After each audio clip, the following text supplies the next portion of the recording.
Hi മക്കളെ, welcome back. എല്ലാവർക്കും wings അക്കാദമിയുടെ പുതിയൊരു വീഡിയോയിലേക്ക് സ്വാഗതം. അപ്പോൾ നമ്മൾ ഇന്ന് 9ാം ക്ലാസ് ഹിസ്റ്ററിയുമായിട്ടാണ് ഞാൻ നിങ്ങളുടെ മുന്നിലേക്ക് എത്തിയിരിക്കുന്നത്. 9ാം ക്ലാസ് ഹിസ്റ്ററിയിലെ 4ാമത്തെ ചാപ്റ്ററായ distribution of powers in Indian constitution, ആ ഒരു ചാപ്റ്ററുമായിട്ടാണ് ഞാൻ നിങ്ങളുടെ മുന്നിലേക്ക് എത്തിയിരിക്കുന്നത്. ഈ ഒരു ചാപ്റ്റർ നമുക്കറിയാം ഓണപ്പരീക്ഷയ്ക്കുള്ള അവസാനത്തെ ചാപ്റ്ററാണ് അല്ലേ. ഓണപ്പരീക്ഷയ്ക്ക് 3 പാഠങ്ങളാണ് നമുക്ക് ഹിസ്റ്ററി എന്നുള്ളത്. ഫസ്റ്റ് ചാപ്റ്റർ, സെക്കൻഡ് ചാപ്റ്ററും ഫോർത്ത് ചാപ്റ്ററും. അപ്പോൾ ആ ഫോർത്ത് ചാപ്റ്ററാണ് ഞാൻ നിങ്ങളുടെ മുന്നിലേക്ക് എത്തിയിരിക്കുന്നത് അല്ലെങ്കിൽ എത്തിക്കുന്നത്. ഓക്കെ, അപ്പോൾ ഈ ഒരു ഫോർത്ത് ചാപ്റ്ററിന്റെ പ്രത്യേകത എന്ന് വെച്ചാൽ ചില സ്കൂളുകൾ പകുതിയുള്ളൂ എന്ന് പറഞ്ഞിട്ടുണ്ട്, ചില സ്കൂളിൽ അത് മുക്കാഭാഗം എന്ന് പറഞ്ഞിട്ടുണ്ട്, ചിലവരാണെങ്കിൽ അത് ഫുൾ ഉണ്ടെന്ന് പറഞ്ഞിട്ടുണ്ട്. അപ്പോൾ പല സ്കൂളുകളിലും നോക്കുമ്പോൾ പല രീതിക്കാണ് പറഞ്ഞേക്കുന്നത്. അപ്പോൾ നിങ്ങൾക്ക് നമ്മളത് എന്ത് ചെയ്യുന്നത്, അതിലെ ഏറ്റവും പ്രധാനപ്പെട്ട എന്തായാലും ചോദിക്കാൻ സാധ്യതയുള്ള എന്തായാലും ചോദിച്ചേക്കാവുന്ന ചോദ്യങ്ങളാണ് ഇന്ന് എന്ത് ചെയ്യുന്നത്, ഈ ഒരു വീഡിയോയിൽ നമ്മൾ ഡിസ്കസ് ചെയ്യുന്നത്. അപ്പോൾ നിങ്ങൾ എന്ത് ചെയ്യുക, ഈ വീഡിയോയിൽ പറയുന്ന എല്ലാ ക്വസ്റ്റ്യൻസും പരീക്ഷയ്ക്ക് എന്ത് ചെയ്യണം, പഠിക്കണം. ഓണപരീക്ഷയ്ക്ക് പോകുമ്പോൾ ഈ ഒരു ക്വസ്റ്റ്യൻസ് ഒന്നും എന്ത് ചെയ്യാൻ പാടില്ല, ഒരിക്കലും സ്കിപ്പ് ചെയ്യാൻ പാടില്ല. ഇവിടെ ചോദിക്കുന്ന അല്ലെങ്കിൽ ഈ ചാപ്റ്ററിന്റെ വീഡിയോയിൽ നമ്മൾ ഡിസ്കസ് ചെയ്യുന്ന ഈ ക്വസ്റ്റ്യൻസ് എന്ത് ചെയ്യണം, നിർബന്ധമായും പഠിച്ചിട്ടുണ്ടാവണം. അപ്പോൾ അത് പഠിക്കാതെ നമുക്ക് മുന്നോട്ടേക്ക് പോകാന്നുള്ളത് സാധ്യമല്ല. അപ്പോൾ നിങ്ങൾ എന്ത് ചെയ്യുക, അതെന്തായാലും പഠിക്കുക. ഈ ഒരു വീഡിയോ ഫുള്ളായിട്ട് ഇന്ന് കാണാം. ഈ ഒരു വീഡിയോ ഒരിക്കലും സ്കിപ്പ് ചെയ്ത് കളയാൻ പാടില്ല. സ്കിപ്പ് ചെയ്താൽ ഭയങ്കര നഷ്ടമായിരിക്കും. കാരണം പല സ്കൂളുകളും പല പല ടോപ്പിക്കാണ് പറയുന്നത്. ടീച്ചർമാർക്കിടയിൽ തന്നെ ചില ഐഡിയ കുറവുണ്ട്. അതെന്ന് വെച്ചാൽ ഐഡിയ കുറവല്ല, അവർക്കറിയാം 4ാമത്തെ ചാപ്റ്റർ ഉണ്ടെന്ന്, പക്ഷെ പരീക്ഷയ്ക്ക് അത് ഫുൾ ഉണ്ടാവില്ല എന്ന് അവർക്കറിയാം. പക്ഷെ അതുകൊണ്ട് തന്നെ പിന്നെ അത് മാത്രമല്ല, അവർക്ക് തന്നെ ചിലപ്പോൾ ചാപ്റ്റർ എടുക്കാൻ സമയം കിട്ടിയിട്ടില്ല. കലോത്സവമായിട്ട് സ്പോർട്സ് ആയിട്ട് അങ്ങനെയുള്ള കാര്യങ്ങളൊക്കെ ടീച്ചർമാർ പോയ ബിസിയുടെ ഇടക്ക് ടീച്ചർമാർ തിരക്കായി പോയതിൻ്റെ അടിസ്ഥാനത്തിൽ ചില ടീച്ചർമാർ എടുത്തു അവസാനിപ്പിച്ചോളം വരികയാണ് പറഞ്ഞേക്കുന്നത്. ഓക്കെ, അപ്പോൾ എന്തായാലും നമുക്ക് സിലബസ് പ്രകാരം ചാപ്റ്റർ 4 ഫുള്ളുണ്ട്, ചാപ്റ്റർ 4 മുഴുവനായിട്ടുണ്ട്. എന്നാൽ നമ്മൾ എന്ത് ചെയ്യണില്ല, മുഴുവനായിട്ട് നമുക്ക് പരീക്ഷയ്ക്ക് വരില്ല, നമുക്കതറിയാവുന്ന കാര്യമാണ്. ഏകദേശം ഒരു പകുതിയോളം തന്നെ വരാനാണ് സാധ്യത. എന്നാലും നമ്മൾ അതിൽ നിന്ന് ചോദിക്കാൻ സാധ്യതയുള്ള കാര്യങ്ങളാണ് ഈ വീഡിയോയിൽ എന്ത് ചെയ്യുന്നത്, ഡിസ്കസ് ചെയ്യുന്നത്. ഈ ചാപ്റ്ററിന്റെ കോർ എന്ന് പറയുന്നതാണ് എന്ത് ചെയ്യാൻ പോകുന്നത്, നമ്മളിന്ന് ഡിസ്കസ് ചെയ്യാൻ പോകുന്നത്. വളരെ ഇമ്പോർട്ടൻ്റ് ആയിട്ടുള്ള ചാപ്റ്ററാണ്. ഒരിക്കലും നമ്മൾ ഈ ചാപ്റ്റർ എന്ത് ചെയ്യാൻ പാടില്ല, സ്കിപ്പ് ചെയ്യാൻ പാടില്ല. പക്ഷെ പരീക്ഷയ്ക്ക് പഠിക്കുമ്പോഴാണെങ്കിൽ ആദ്യത്തെ 2 ചാപ്റ്റർ, 1ഉം 2ഉം ചാപ്റ്റർ നന്നായി പഠിക്കുക. ആ ആദ്യത്തെ 2 ചാപ്റ്റർ നന്നായി പഠിച്ചതിന് ശേഷം നിങ്ങൾ എന്ത് ചെയ്യുക, 4ാമത്തെ ചാപ്റ്ററിലേക്ക് വന്നാൽ മതി. കാരണം ആദ്യത്തെ 2 ചാപ്റ്റർ വളരെ ഇമ്പോർട്ടൻ്റ് ആണ്. അതിൽ നിന്നായിരിക്കും ഭൂരിഭാഗം ക്വസ്റ്റ്യൻസ് നിങ്ങളുടെ പരീക്ഷയ്ക്ക് ഓണപരീക്ഷയ്ക്ക് ഉണ്ടാവുക. അപ്പോൾ ആദ്യത്തെ 2 ചാപ്റ്റർ നന്നായിട്ട് പഠിക്കുക, പച്ചവെള്ളം പോലെ പഠിക്കുക. അതിനുശേഷം മാത്രം നിങ്ങൾ ഏത് പാഠം പഠിച്ചാൽ മതി, 4ാമത്തെ പാഠം പഠിച്ചാൽ മതി. എന്ന് പറഞ്ഞ് 4ാമത്തെ പാഠം പഠിക്കാതെയും സ്കൂളിലേക്ക് പോകാൻ പാടില്ല, 4ാമത്തെ പാഠം പഠിക്കണം. ഓക്കെ, ഇനി നിങ്ങൾക്ക് അതൊന്നും പഠിക്കാൻ പറ്റിയില്ലെങ്കിലും ഈ വീഡിയോയിൽ പറയുന്ന ക്വസ്റ്റ്യൻസ് ഒക്കെ എന്തായാലും പഠിക്കാം. നമുക്ക് ബാക്കിയുള്ളതൊക്കെ നമുക്ക് പിന്നെ അടുത്ത പരീക്ഷയ്ക്ക് പഠിച്ചെടുത്താൽ മതി. ഓക്കെ, അപ്പോൾ നമുക്ക് എന്ത് ചെയ്യാം, വേഗം വീഡിയോയിലേക്ക് പോവാം. നോക്കാം, നമ്മുടെ 4ാമത്തെ പാഠത്തിന്റെ പേരാണ് distribution of power in Indian constitution. Indian ഭരണഘടനയിലെ അധികാരത്തിന്റെ വിതരണത്തെ പറ്റി അല്ലെങ്കിൽ അധികാരത്തെ വീതിച്ചു കൊടുക്കുന്നതിനെ പറ്റി നമുക്ക് എന്ത് ചെയ്യാനുള്ളത്, പഠിക്കാനായിട്ട് ഉള്ളത്. ഓക്കെ, അപ്പോൾ 4ാമത്തെ ചാപ്റ്റർ അല്ലേ, പൊളിറ്റിക്സ് ആണ്, ഹിസ്റ്ററി അല്ല, പൊളിറ്റിക്സ് ആണ് നമുക്ക് പഠിക്കാനുള്ളത്. വളരെ സിമ്പിൾ ആണ്. പൊളിറ്റിക്സ് എന്നൊക്കെ പറയുമ്പോൾ എല്ലാവർക്കും വളരെ എളുപ്പത്തിൽ പഠിക്കാൻ പറ്റുന്നതാണ്. എന്നാലും ഈ ഒരു ചാപ്റ്റർ സ്കൂൾ എടുത്തപ്പോൾ ചിലർക്കെങ്കിലും എന്ത് ചെയ്തിട്ടുണ്ടാവില്ല, ഇഷ്ടപ്പെട്ടിട്ടുണ്ടാവില്ല, കുറച്ച് ബുദ്ധിമുട്ടായിട്ടൊക്കെ തോന്നിയിട്ടുണ്ടാവും, കുറേ പഠിക്കാനുള്ള പോലെ തോന്നിയിട്ടുണ്ടാവും. എന്നാലും വളരെ സിമ്പിൾ ആണ്. പഠിക്കേണ്ട കാര്യങ്ങളെല്ലാം ഞാൻ എന്ത് ചെയ്തുതരാം, ഈ വീഡിയോയിൽ പറഞ്ഞുതരാം. വളരെ സിമ്പിളായിട്ട് നമുക്ക് അത് എന്ത് ചെയ്യാൻ പറ്റും, പഠിച്ചെടുക്കാൻ പറ്റും. Okay, yes. ആദ്യം നമുക്ക് നോക്കാനുള്ളത് ഒരു ചെറിയൊരു ഇൻട്രൊഡക്ഷൻ പോലെ ഞാൻ പറയാണ്. നോക്കാം, ഇൻഡിപെൻഡന്റ് ഇന്ത്യ അഥവാ ജനാധിപത്യ അല്ലെങ്കിൽ സ്വാതന്ത്ര്യം നേടിയ ഇന്ത്യ ജനങ്ങൾക്ക് 2 പ്രോമിസാണ് കൊടുത്തത്. അതായത് രാജ്യത്ത് സ്വാതന്ത്ര്യം കിട്ടിയപ്പോൾ, നമ്മുടെ ഇന്ത്യക്ക് സ്വാതന്ത്ര്യം കിട്ടിയപ്പോൾ, ആ സ്വാതന്ത്ര്യം നേടിയപ്പോൾ നമ്മളുടെ രാജ്യം നമുക്ക് 2 പ്രോമിസാണ് തന്നത്. എന്താണ്? ഒന്നാണ് ഡെമോക്രാറ്റിക് ഗവേണൻസ് അഥവാ ജനാധിപത്യ സർക്കാർ അല്ലേ. നമുക്കിപ്പോൾ ഒരു ജനാധിപത്യ സർക്കാരുണ്ട്, സംസ്ഥാനത്തിലും കേന്ദ്രത്തിലായാലും അല്ലേ. ജനങ്ങളാൽ നയിക്കേണ്ടവരെ തിരഞ്ഞെടുക്കുന്നതാണ് ജനാധിപത്യം, ഡെമോക്രസി അല്ലേ. നമ്മൾ വോട്ട് ചെയ്തിട്ടാണ് പ്രധാനമന്ത്രി മുഖ്യമന്ത്രി ഒക്കെ ജയിക്കേണ്ടത്, അല്ലെങ്കിൽ ഇവർ MLA മാർ ജയിച്ചു പോണത്. അവിടെ നിന്നാണ് പിന്നെ പ്രധാനമന്ത്രി, മന്ത്രിമാരും മന്ത്രിമാരൊക്കെ ഉണ്ടാവുന്നത് അല്ലേ. അപ്പോൾ ജനാധിപത്യമാണ് നമ്മുടെ ഇന്ത്യയിലുള്ളത്. അപ്പോൾ ജനാധിപത്യ ഭരണം ഇന്ത്യ സ്വാതന്ത്ര്യമായപ്പോൾ, ഇന്ത്യക്ക് ഇൻഡിപെൻഡൻസ് കിട്ടിയപ്പോൾ, ഇന്ത്യക്ക് സ്വാതന്ത്ര്യം കിട്ടിയപ്പോൾ ഇന്ത്യ ജനങ്ങൾക്ക് കൊടുത്ത ആദ്യത്തെ പ്രോമിസ് എന്തായിരുന്നു? ഡെമോക്രാറ്റിക് ഗവേണൻസ് ആയിരുന്നു, ജനാധിപത്യ ഭരണമായിരുന്നു. രണ്ടാമത്തതാണ് കൺസ്ട്രക്ഷൻ ഓഫ് വെൽഫെയർ സ്റ്റേറ്റ്, ക്ഷേമരാഷ്ട്രം. ജനങ്ങളിലേക്ക് എല്ലാ ക്ഷേമ പ്രവർത്തനങ്ങളും എത്തുന്ന ഒരു ക്ഷേമ രാഷ്ട്രം, വികസിത രാജ്യമാവുക എന്നുള്ളതായിരുന്നു അടുത്ത പ്രോമിസ്. ഈ 2 പ്രോമിസും ഇന്ത്യ നിറവേറ്റുകയാണ് അല്ലേ. അപ്പോൾ ഈ 2 പ്രോമിസുകൾ നോക്കുക. ഇതൊക്കെ ചിലപ്പോൾ 1 വേർഡ് ആയിട്ട് ചോദിച്ചേക്കാം, അതുകൊണ്ടാണ് അത് അങ്ങനെ തന്നെ ഇട്ട് തന്നത്. ഇൻഡിപെൻഡന്റ് ഇന്ത്യ ജനങ്ങൾക്ക് കൊടുത്ത 2 പ്രോമിസുകൾ ഏതൊക്കെയാണ്? ഒന്ന് ഡെമോക്രാറ്റിക് ഗവേണൻസ് ആണ്, മറ്റൊന്ന് കൺസ്ട്രക്ഷൻ ഓഫ് വെൽഫെയർ സ്റ്റേറ്റ് ആണ്. ഡെമോക്രാറ്റിക് ഗവേണൻസും കൺസ്ട്രക്ഷൻ ഓഫ് വെൽഫെയർ സ്റ്റേറ്റും. അപ്പോൾ അത് 2ഉം എന്തായാലും നോക്കി വെക്കണം. ഒരിക്കലും ഇത് എന്ത് ചെയ്യാൻ പാടില്ല, സ്കിപ്പ് ചെയ്ത് കളയാൻ പാടില്ല. എന്തായാലും അത് എന്ത് ചെയ്യണം, 2ഉം നോക്കി വെച്ചേക്കണം. ഓക്കെ, ഇനി നമുക്കറിയാം ഭരണഘടനയെ പറ്റി പറയുകയാണെങ്കിൽ നമുക്ക് ഇന്ത്യക്ക് ഒരു ഭരണഘടനയുണ്ട്. ആ ഇന്ത്യയുടെ ഭരണഘടന രൂപീകരിച്ചതിനെ പറ്റിയൊക്കെ നമുക്ക് പഠിക്കാനുണ്ട് അല്ലേ. ആദ്യം ഭരണഘടനയെ പറ്റി നമുക്ക് ജനറൽ ആയിട്ട് കുറച്ച് കാര്യങ്ങൾ പറഞ്ഞുതരാം. ഭരണഘടനയ്ക്ക് എന്താണ് 395 ആർട്ടിക്കിൾസ് ഉണ്ട്. നമ്മുടെ ഭരണഘടന എടുത്തു നോക്കിയാൽ അതിൽ ആർട്ടിക്കിൾ 1, ആർട്ടിക്കിൾ 2, ആർട്ടിക്കിൾ 3 അങ്ങനെ നോക്കുകയാണെങ്കിൽ മൊത്തം 395 ആർട്ടിക്കിളുകളാണ് എന്തിലുള്ളത്, നമ്മുടെ ഇന്ത്യൻ കോൺസ്റ്റിറ്റ്യൂഷനിലുള്ളത് അല്ലെങ്കിൽ ഇന്ത്യയുടെ ഭരണഘടനയിൽ ഉള്ളത്. ആ 395 ആർട്ടിക്കിളിനെ 8 ഷെഡ്യൂളുകളാക്കിയാണ് മാറ്റിയിരിക്കുന്നത്. എത്ര ഷെഡ്യൂളുകളാണ് മക്കളെ? 8 ഷെഡ്യൂളുകൾ. 395 ആർട്ടിക്കിൾ ഉണ്ട്. ഈ 395 ആർട്ടിക്കിളിനെയും കൂടി എത്ര ഷെഡ്യൂളാക്കി മാറ്റി? 8 ഷെഡ്യൂളാക്കി മാറ്റി. ഈ 8 ഷെഡ്യൂളുകൾ 22 ഭാഗങ്ങളായിട്ടാണ് ഇറക്കിയിരിക്കുന്നത്. ഓക്കെ, ഇപ്പൊ ഭരണഘടനയെ കുറിച്ച് പഠിക്കുമ്പോൾ നമുക്ക് നോക്കേണ്ടത് 395 ആർട്ടിക്കിള്, 8 ഷെഡ്യൂള്, 22 പാർട്ട്, 22 ഭാഗങ്ങൾ. അപ്പോൾ ഇതും ചിലപ്പോൾ എന്താണ് വൺ വേർഡ് ആയിട്ട് ചോദിക്കാം. ഇന്ത്യൻ ഭരണഘടനയെ പറ്റി എത്ര ആർട്ടിക്കിൾ ഉണ്ട്, എത്ര ഷെഡ്യൂൾ ഉണ്ട്, എത്ര പാർട്ട് ഉണ്ടെന്നൊക്കെ സെപ്പറേറ്റ് വൺ വേർഡ് ആയിട്ട് ചോദിക്കാൻ സാധ്യതയുണ്ട്. അപ്പോൾ പരീക്ഷയ്ക്ക് പോകുമ്പോൾ അതൊന്നും സ്കിപ്പ് ചെയ്യാൻ പാടില്ല. അതൊക്കെ ഒന്ന് നോക്കി വെക്കാം. ഇന്ത്യൻ ഭരണഘടനയ്ക്ക് 395 ആർട്ടിക്കിൾ ഉണ്ട്, 8 ഷെഡ്യൂളുകളുണ്ട്, 22 പാർട്സ് ഉണ്ട്. അപ്പൊ ഇത് മൂന്നും എന്ത് ചെയ്യണം, നിങ്ങൾ നോക്കി വെക്കണം. ഓക്കെ, അപ്പോൾ നമുക്ക് അടുത്തതിലേക്ക് പോവാം. യെസ്, ഇവിടെ തൊട്ടാണ് നമുക്ക് കുറച്ചും കൂടി ഡെപ്ത് ആയിട്ട് പഠിക്കേണ്ടത്. ഭരണഘടനയെ പറ്റി നമുക്ക് കുറച്ചും കൂടി ഡീറ്റെയിൽ ആയിട്ട് പഠിക്കുന്നത് എവിടെ നിന്നാണ്? ഈ ഒരു സ്ലൈഡ് മുതൽ അല്ലെങ്കിൽ ഈ ഒരു ടോപ്പിക് മുതലാണ്. അപ്പോൾ നമുക്കറിയാം ഇന്ത്യയുടെ ഭരണഘടന നിർമ്മാണ സഭ അല്ലെങ്കിൽ ഇന്ത്യൻ ഭരണഘടനയുടെ നിർമ്മാതാവ് അല്ലെങ്കിൽ ആർക്കിടെക്ചർ ശില്പി എന്ന് പറയുന്നത് ആരാണ്? ഡോക്ടർ BR അംബേദ്കർ ആണ്. അംബേദ്കർ ആണ് ഭരണഘടനയുടെ മുഖ്യ ശില്പിയായിട്ട് അറിയപ്പെടുന്നത്. അതൊക്കെ നമുക്കറിയാവുന്നതാണ്, നമ്മൾ ചെറിയ ക്ലാസ്സിൽ പഠിക്കണ കാര്യങ്ങളാണ്. ഓക്കെ, അപ്പൊ അംബേദ്കർ ഒറ്റക്കായിരുന്നോ ഈ ഭരണഘടന ഉണ്ടാക്കിയത്? അല്ല, തീർച്ചയായിട്ടും അല്ല. അംബേദ്കർ ഒറ്റക്കല്ല ഭരണഘടന ഉണ്ടാക്കിയത്. ആ ഭരണഘടന ഉണ്ടാക്കിയതിന്റെ മുഖ്യ ശില്പി അംബേദ്കർ ആയിരുന്നെങ്കിലും അംബേദ്കറും അംബേദ്കറുടെ നേതൃത്വത്തിലുള്ള ഒരു സംഘവും ഇരുന്നുള്ള കൂടിയാലോചനകൾ, ചർച്ചകൾക്ക് ശേഷമാണ് അവർ എന്ത് രൂപീകരിച്ചത്? ഭരണഘടന അഥവാ കോൺസ്റ്റിറ്റ്യൂഷൻ ഇന്ത്യയുടെ രൂപീകരിച്ചത്. ഓക്കെ, അതും വളരെ പെട്ടെന്നൊന്നും ഇന്ന് ചർച്ച ചെയ്ത് നാളെ രൂപീകരിച്ച സാധനമല്ല ഇന്ത്യൻ കോൺസ്റ്റിറ്റ്യൂഷൻ. അത് വളരെ ടൈം എടുത്തുകൊണ്ട്, കുറച്ചധികം നാളിരുന്നു കൊണ്ട്, കുറെ കാര്യങ്ങൾ ചർച്ച നടത്തിക്കൊണ്ട്, അവർ അഭിപ്രായങ്ങൾ പരിഗണിച്ചുകൊണ്ട്, ആ ചർച്ചയ്ക്കുള്ള എല്ലാവരുടെയും അഭിപ്രായങ്ങൾ പരിഗണിച്ചുകൊണ്ടാണ് ഇന്ത്യയുടെ എന്ത് രൂപീകരിച്ചിരിക്കുന്നത്? ഭരണഘടന രൂപീകരിച്ചിരിക്കുന്നത്. അല്ലാതെ ഇന്ന് ചർച്ചയ്ക്ക് ഇരുന്നിട്ട് നാളെ പോയിട്ട് ഭരണഘടന രൂപീകരിച്ച ഒരു സാധനമല്ല, അല്ലെങ്കിൽ രൂപീകരിച്ച ഒരു സാധനമല്ല എന്ത്? ഇന്ത്യയുടെ കോൺസ്റ്റിറ്റ്യൂഷൻ അഥവാ ഇന്ത്യൻ ഭരണഘടന എന്ന് പറയുന്നത്. നോക്കിയടാ, Indian Constitution was drafted by Drafting Committee of the Constituent Assembly Constituted on 6th December 1946. December 6, 1946 December 6 ഇന്ത്യയിലെ ഡ്രാഫ്റ്റിംഗ് കമ്മിറ്റി രൂപീകരിക്കുന്നത്. ആ ഡ്രാഫ്റ്റിംഗ് കമ്മിറ്റിയാണ് ഇന്ത്യയിൽ എന്ത് രൂപീകരിച്ചത്? ഭരണഘടന രൂപീകരിച്ചത്.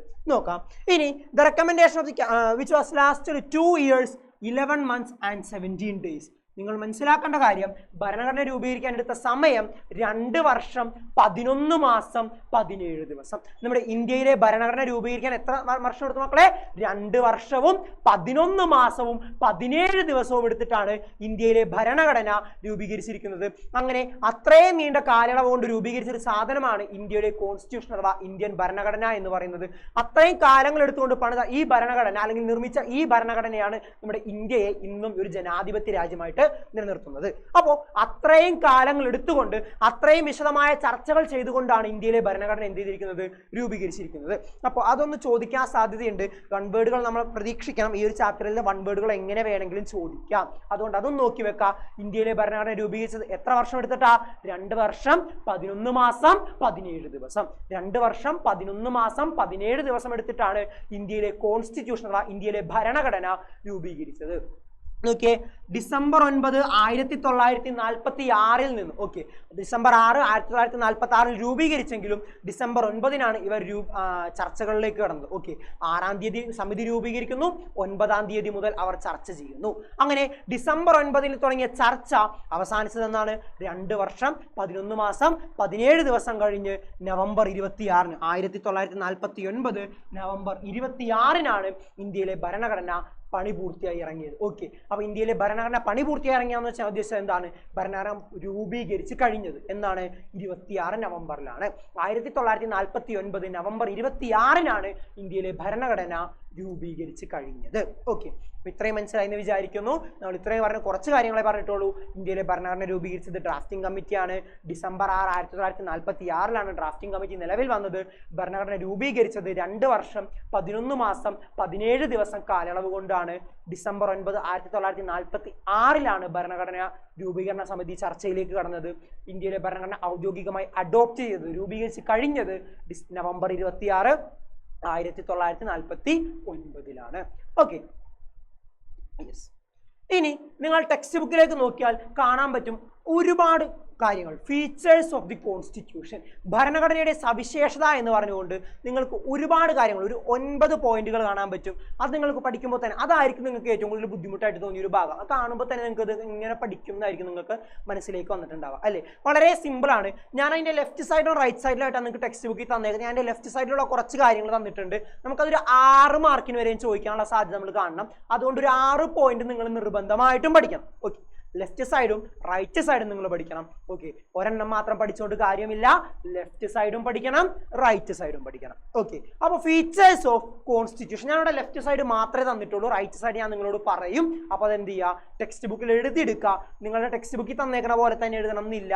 അത് ചിലപ്പോൾ പഠിക്കാൻ കുറച്ചുകൂടി ബുദ്ധിമുട്ടായിട്ട് തോന്നിയേക്കാം. നമുക്ക് എന്ത് ചെയ്യാം, വളരെ സിമ്പിൾ ആയിട്ട് പഠിച്ചെടുക്കാം. ആ ഒരു പോയിന്റ് ഒക്കെ നമുക്ക് എന്ത് ചെയ്യാം, വളരെ സിമ്പിൾ ആയിട്ട് എന്ത് ചെയ്യാം, പഠിച്ചെടുക്കാൻ പറ്റുന്നതാണ്. ഓക്കെ, നോക്കാം. ആദ്യത്തേതാണ് ലാർജസ്റ്റ് റിട്ടൺ കോൺസ്റ്റിറ്റ്യൂഷൻ. ഈ ലോകത്തുള്ളതിൽ വെച്ച് ഏറ്റവും വലിയ എഴുതപ്പെട്ട ഭരണഘടനയാണ് ഏത് ഭരണഘടന? നമ്മുടെ ഇന്ത്യയുടെ കോൺസ്റ്റിറ്റ്യൂഷൻ, ഇന്ത്യൻ ഭരണഘടന. ഇന്ത്യൻ ഭരണഘടനയാണ് ഈ ലോകത്തിലെ ഏറ്റവും വലിയ എഴുതപ്പെട്ട ഭരണഘടന. അപ്പോൾ നമുക്ക് അതിന്റെ റൈറ്റ് സൈഡിൽ എഴുതാൻ പറ്റിയതാണ് world's largest written constitution. World's, ലോകത്തെ ലാർജസ്റ്റ് റിട്ടൺ കോൺസ്റ്റിറ്റ്യൂഷൻ, ഏറ്റവും വലിയ എഴുതപ്പെട്ട ഭരണഘടന, ഏറ്റവും വലിയ എഴുതപ്പെട്ട ഭരണഘടന, വേൾഡ്സ് ലാർജസ്റ്റ് റിട്ടൺ കോൺസ്റ്റിറ്റ്യൂഷൻ എന്ന് എഴുതാം. ഒപ്പം അതിലൊരു സെക്കൻഡ് പോയിന്റ് ആയിട്ട് നമുക്ക് വേണമെങ്കിൽ എന്തുകൂടി കൊടുക്കാം, നമ്മൾ തൊട്ട് മുമ്പ് പഠിച്ച എത്ര കാലം കൊണ്ട് ആ ഭരണഘടന രൂപീകരിച്ചത്? 2 വർഷം 11 മാസം 17 ദിവസം. It take 2 years 11 months and 17 days to constitute അല്ലെങ്കിൽ to formulate.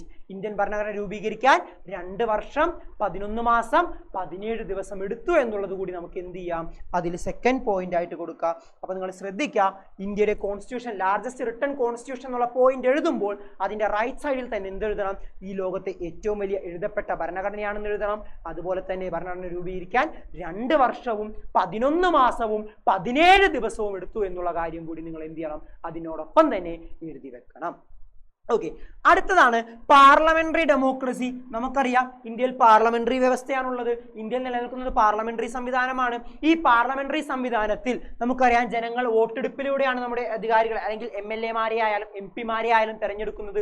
ഈ MP മാർ ലെജിസ്ലേച്ചർ അല്ലേ, ഈ ലെജിസ്ലേച്ചർ ആണ് എക്സിക്യൂട്ടീവായി നിയന്ത്രിക്കുന്നത്. നോക്കാം, അപ്പോൾ ലെജിസ്ലേച്ചർ അല്ലെങ്കിൽ നിയമനിർമ്മാണത്തിലേക്ക് നമുക്കറിയാം നിയമനിർമ്മാണത്തിനുള്ള അധികാരം MP മാർക്കും MLA മാർക്കൊക്കെ അല്ലെങ്കിൽ മെയിനായിട്ട് MP മാർക്കാണ്. ഈ MP മാരെ തെരഞ്ഞെടുക്കുന്നത് ആരാണ്? നമ്മളാണ്. ഡെമോക്രസിയിലൂടെ നമ്മളാണ് തെരഞ്ഞെടുക്കുന്നത് അല്ലേ. ആ ഡെമോക്രസിയിലൂടെ തെരഞ്ഞെടുക്കപ്പെട്ട MP മാര് അവരാണ് എക്സിക്യൂട്ടീവിനെ നിയന്ത്രിക്കുന്നത്. ലെജിസ്ലേച്ചർ ആണ് controls executive. Legislature controls executive. അപ്പൊ പാർലമെന്ററി ഡെമോക്രസി നമുക്ക് ആദ്യം എഴുതാം, legislature are constituted by people അല്ലെ. ജനങ്ങളാണ് ഡെമോക്രസി അല്ലെങ്കിൽ ലെജിസ്ലേച്ചറിനെ തെരഞ്ഞെടുക്കുന്നത്. ലെജിസ്ലേച്ചറിനെ തെരഞ്ഞെടുക്കുന്നത് ഇലക്ട് ചെയ്യുന്നത്, ഇലക്ട് എന്ന് എഴുതിയാലും മതി, ഇലക്ട് ചെയ്യുക, തെരഞ്ഞെടുക്കുക. ഓക്കെ, ലെജിസ്ലേച്ചറിനെ തിരഞ്ഞെടുക്കുന്നത് ആരാ മക്കളെ? ജനങ്ങളാണ്, പീപ്പിൾ ആണ്. ഓക്കെ, ഇനി ആ ലെജിസ്ലേച്ചർ, ആ MP മാരാണ് എന്തിനെ നിയന്ത്രിക്കുന്നത്? എക്സിക്യൂട്ടീവിനെ നിയന്ത്രിക്കുന്നത്. It controls executive. അപ്പൊ ഇവിടെ 2 പോയിന്റ് നമ്മൾ പറഞ്ഞു. ഒന്നാമത്തെ പോയിന്റ് ആണ് elected by people. Elected by people, ജനങ്ങളാണ് തെരഞ്ഞെടുക്കുന്നത്. രണ്ടാമത്തെ എന്താണ്? Legislature controls executive. Legislature controls executive. ഞാൻ ഫുൾ എഴുതണില്ല, ഷോർട്ടാക്കിയാണ് എഴുതുന്നത്. Executive, legislature controls executive. ഈ 2 പോയിന്റ്. അപ്പൊ ആദ്യത്തിൽ 2 പോയിന്റ് പഠിച്ചു, രണ്ടാമത്തിലെ 2 പോയിന്റ് പഠിച്ചു. അപ്പൊ ടെക്സ്റ്റ് ബുക്കിലെ പോയിന്റ് വെച്ച് നോക്കുകയാണെങ്കിൽ നമുക്ക് അങ്ങനെയൊന്നും വേണ്ട. വളരെ സിമ്പിൾ ആയിട്ട് നമുക്ക് എന്ത് ചെയ്യാം, ഇത്തരത്തിൽ ഇതിനെ പഠിച്ചെടുക്കാനായിട്ട് സാധിക്കും. അടുത്തതാണ് fundamental rights and fundamental duties. Okay, fundamental right എന്ന് പറഞ്ഞാൽ മൗലിക അവകാശങ്ങളും ഫണ്ടമെന്റൽ ഡ്യൂട്ടി എന്ന് പറഞ്ഞാൽ മൗലിക കർത്തവ്യങ്ങളുമാണ്. ഓക്കെ, നമ്മുടെ ഭരണഘടന നമുക്ക് ഉറപ്പു നൽകുന്ന ഏറ്റവും വലിയ സാധനമാണ് ഫണ്ടമെന്റൽ റൈറ്റ്, മൗലിക അവകാശങ്ങൾ. ഇന്ത്യയിലെ എല്ലാ പൗരന്മാർക്കും ഭരണഘടന ഉറപ്പു നൽകുന്ന അവകാശങ്ങളാണ് മൗലിക അവകാശം. അതുപോലെ എല്ലാ പൗരന്മാർക്കും രാജ്യത്തോട് ചെയ്യാനുള്ള ചില കർത്തവ്യങ്ങൾ, കടമകളുണ്ട്. അതാണ് മൗലിക കർത്തവ്യങ്ങൾ അഥവാ ഫണ്ടമെന്റൽ ഡ്യൂട്ടീസ് ആയിട്ട് പറയുന്നത്. ഓക്കെ, ആ ടെക്സ്റ്റ് ബുക്കിൽ തന്നിരിക്കുന്ന ഡെഫിനേഷൻ സിമ്പിൾ ആണ്, അത് അങ്ങനെ തന്നെ പഠിച്ചാൽ മതി. ഇനി അതല്ലാത്തവർക്ക് വേണമെങ്കിൽ കുറച്ചും കൂടി സിമ്പിൾ ആക്കി തരാം. Fundamental rights are the rights ensured by constitution to the citizen. ഓരോ വ്യക്തിക്കും എന്താണ് fundamental rights are the rights ensured by constitution to the citizens. ഓരോ പൗരന്മാർക്കും ഭരണഘടന ഉറപ്പ് നൽകുന്ന അവകാശങ്ങളാണ് ഫണ്ടമെന്റൽ റൈറ്റ് അഥവാ മൗലിക അവകാശങ്ങൾ. ഇപ്പോൾ നമുക്ക് യാത്ര ചെയ്യാനുള്ള അവകാശമുണ്ട്, വസ്ത്രം ധരിക്കാനുള്ള അവകാശമുണ്ട്, വിദ്യാഭ്യാസം നേടാനുള്ള അവകാശമുണ്ട്. ഇതൊക്കെ നമ്മുടെ മൗലിക അവകാശങ്ങളാണ്. ഇങ്ങനെ ഒരുപാട് മൗലിക അവകാശങ്ങൾ ഭരണഘടന നമുക്ക് ഉറപ്പ് നൽകുന്നുണ്ട്. ഓക്കെ, അപ്പോൾ അതാണ് നമ്മൾ പറഞ്ഞത് rights ensured by constitution to its citizens. ഭരണഘടന അവിടുത്തെ പൗരന്മാർക്ക് ഉറപ്പ് നൽകുന്ന അവകാശങ്ങളാണ് മൗലിക അവകാശങ്ങൾ. അപ്പോൾ ഫണ്ടമെന്റൽ ഡ്യൂട്ടീസ് എന്താ? മൗലിക കർത്തവ്യങ്ങൾ എന്താ? Duties performed by the citizen to the state. രാഷ്ട്രത്തിന് വേണ്ടി നമ്മൾ പൗരന്മാർ ചെയ്യേണ്ട കർത്തവ്യങ്ങളാണ് ഫണ്ടമെന്റൽ ഡ്യൂട്ടീസ്. രാഷ്ട്രത്തിന് വേണ്ടി. സ്റ്റേറ്റ് എന്ന് പറഞ്ഞാൽ സംസ്ഥാനമല്ല, രാഷ്ട്രം എന്ന വാക്ക് കൂടി അർത്ഥം കൂടി എന്തിനുണ്ട്? സ്റ്റേറ്റ് എന്ന വാക്കിനുണ്ട്. അപ്പോൾ നമ്മൾ ഇംഗ്ലീഷ് സ്റ്റേറ്റ് എന്ന് പറയുമ്പോൾ സാധാരണ സംസ്ഥാനമായിട്ടാണ് പറയാറെങ്കിലും നമുക്ക് സ്റ്റേറ്റ് എന്ന വാക്കിനർത്ഥം രാഷ്ട്രം, രാജ്യം എന്ന് കൂടിയുണ്ട്. അപ്പോൾ duties performed by citizen toward state അല്ലെങ്കിൽ ടു ദി സ്റ്റേറ്റ്. രാഷ്ട്രത്തിന് വേണ്ടി നമ്മൾ ചെയ്യേണ്ട ദൗത്യം, കർത്തവ്യങ്ങളാണ് എന്ത്? Fundamental duties. അത് അതിന്റെ രണ്ടിന്റെയും ഡെഫിനേഷൻ അങ്ങോട്ട് എഴുതി വെച്ചാൽ ആ പോയിന്റിനുള്ള മാർക്ക് നമുക്ക് കിട്ടും. അടുത്തതാണ് ബൈക്യാമറൽ ലെജിസ്ലേച്ചർ. ബൈക്യാമറൽ, ബൈ എന്ന വാക്കിന്റെ അർത്ഥം എല്ലാവർക്കും അറിയാം എന്താണ്? രണ്ടെന്നാണ്. അപ്പോൾ ബൈക്യാമറൽ ലെജിസ്ലേച്ചർ എന്ന് പറഞ്ഞാൽ എന്താണ്? രണ്ട് ലെജിസ്ലേച്ചർ ഉണ്ട് അല്ലെ? നമ്മുടെ ഇന്ത്യക്ക് രണ്ട് ലെജിസ്ലേറ്റിംഗ് ബോഡി ഉണ്ട്. ഒന്ന് ലോകസഭയും വേറൊന്ന് രാജ്യസഭയും. ഒന്ന് ലോകസഭയും വേറൊന്ന് രാജ്യസഭയും. നമുക്കറിയാം. അപ്പോൾ ബൈക്യാമറൽ ലെജിസ്ലേച്ചറിൽ നിങ്ങൾ എഴുതേണ്ടത് 2 ഹൗസസ്, ലോക്സഭ ആൻഡ് രാജ്യസഭ. ഇനി ലോക്സഭയിൽ എന്ത് എഴുതണം? Lower house, Rajya Sabha upper house. അതുപോലെ തന്നെ ലോക്സഭയിൽ വേറെ എന്ത് കൂടി എഴുതണം? റെപ്രസെന്റേറ്റീവ് ഓഫ് പീപ്പിൾസ്, രാജ്യസഭയിൽ representative of state. Okay, 3 point. Bicameral ലെജിസ്ലേച്ചറിൽ നിങ്ങൾ ആദ്യത്തെ മെയിൻ പോയിന്റ് എഴുതുക 2 ഹൗസസ്. ആ 2 ഹൗസ് ഏതൊക്കെയാണെന്ന് എഴുതുക? ലോക്സഭയും രാജ്യസഭയും. Lok Sabha lower house, Rajya Sabha upper house. Lok Sabha representatives of people, Rajya Sabha representative of state. ഇത്രയും എഴുതിയാൽ എന്ത് കിട്ടും? ബൈക്യാമറൽ ലെജിസ്ലേച്ചർ എന്നുള്ള പോയിന്റ് കിട്ടും. ടെക്സ്റ്റ് ബുക്കിൽ ആ വലിയ സെന്റൻസ് ഒന്നും അങ്ങനെ തന്നെ കാണാതെ പഠിക്കണ്ട. അങ്ങനെ പഠിക്കണമെന്ന് യാതൊരു നിർബന്ധവുമില്ല. ഈ പറഞ്ഞതുപോലെ എഴുതിയാലും നിങ്ങൾക്ക് മാർക്ക് എന്തായാലും കിട്ടും. ഓക്കെ, അടുത്തതാണ് ഫെഡറലിസം വിത്ത് സ്ട്രോങ് സെൻട്രൽ ഗവൺമെന്റ്. ഫെഡറലിസം എന്ന് പറഞ്ഞാൽ സംസ്ഥാനങ്ങൾക്ക് ഭരിക്കാനുള്ള അവകാശം നൽകുന്നതാണ് ഫെഡറലിസം എന്ന് പറയുന്നത്. നമുക്കറിയാം ഇന്ത്യ എന്ന് പറഞ്ഞപ്പോൾ അവിടെ 28 സംസ്ഥാനങ്ങളുണ്ട്.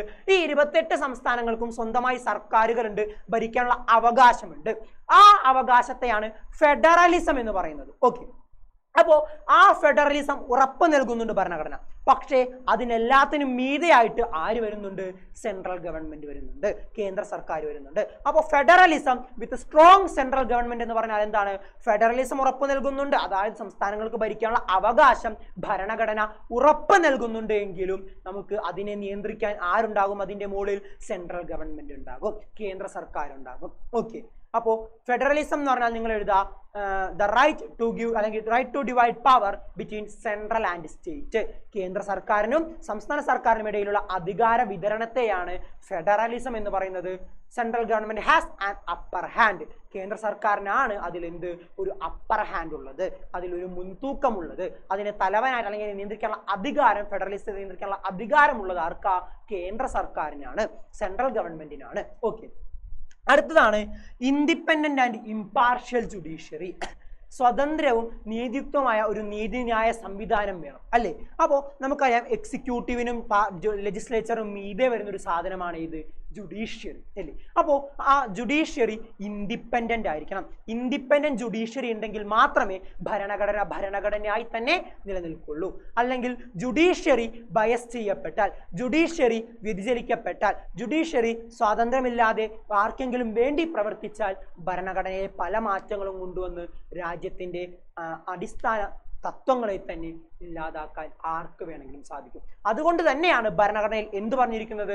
നമ്മുടെ നീതിന്യായ വ്യവസ്ഥ, കോടതി സംവിധാനങ്ങൾ, ജുഡീഷ്യറി എന്തായിരിക്കണം? ഇൻഡിപെൻഡന്റ് ആയിരിക്കണം എന്ന് പറയുന്നത്.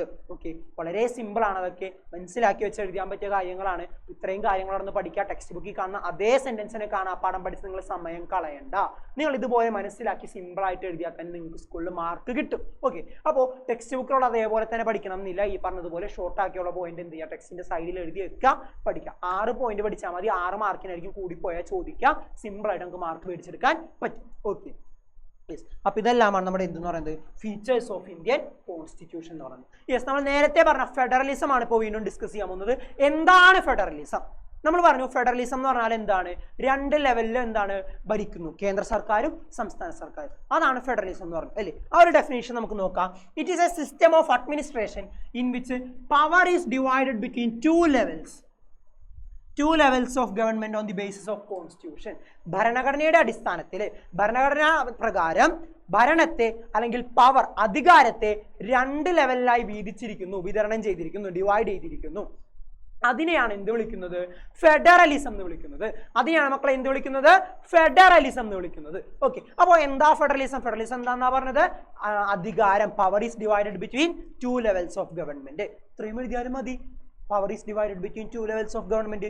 ഇത്രയും എഴുതിയാലും ചിലപ്പോൾ മാർക്ക് കിട്ടും, ചിലപ്പോഴെല്ലാം എന്തായാലും മാർക്ക് കിട്ടും. ഓക്കെ, വളരെ ഷോർട്ടായിട്ട്. പിന്നെ ചില ടീച്ചർമാരാണെങ്കിൽ ചിലപ്പോൾ എന്ത് ചെയ്യും, നിർബന്ധം പിടിക്കും ഫുള്ളായിട്ട് വേണമെന്ന്. പക്ഷെ ചില ടീച്ചർമാരാണെങ്കിൽ ഒരു ആവറേജ് ആരൊക്കെ ആണെങ്കിൽ ചിലപ്പോൾ ടീച്ചർമാർ എന്ത് ചെയ്യും, ഒന്ന് കണ്ണടക്കും. ആവറേജ് ആരും ബിലോ ആവറേജ് ആരൊക്കെ ആണെങ്കിൽ ഇത്രയും പഠിച്ചാൽ മതി, കുഴപ്പമില്ല, ആളെ കൊണ്ട് പറ്റിയത് ആൾ ചെയ്തിട്ടുണ്ട്. ചിലപ്പോൾ ഇപ്പോൾ ആവറേജ് ആകുമ്പോൾ ടീച്ചർമാർ ചിലപ്പോൾ എന്ത് ചെയ്യുന്നില്ല, ഫുൾ മാർക്ക് തരണം എന്നില്ല. അപ്പോൾ അതനുസരിച്ച് പഠിക്കാം, നിങ്ങളുടെ ലെവൽ ഏതാണോ അതനുസരിച്ച് നിങ്ങൾ പഠിക്കാം. ഓക്കെ, ഇത്രയും പഠിച്ചാലും നിങ്ങൾക്ക് മാർക്ക് കിട്ടും. Power is divided between two levels of government, central and state government. Okay, simple അല്ലേ?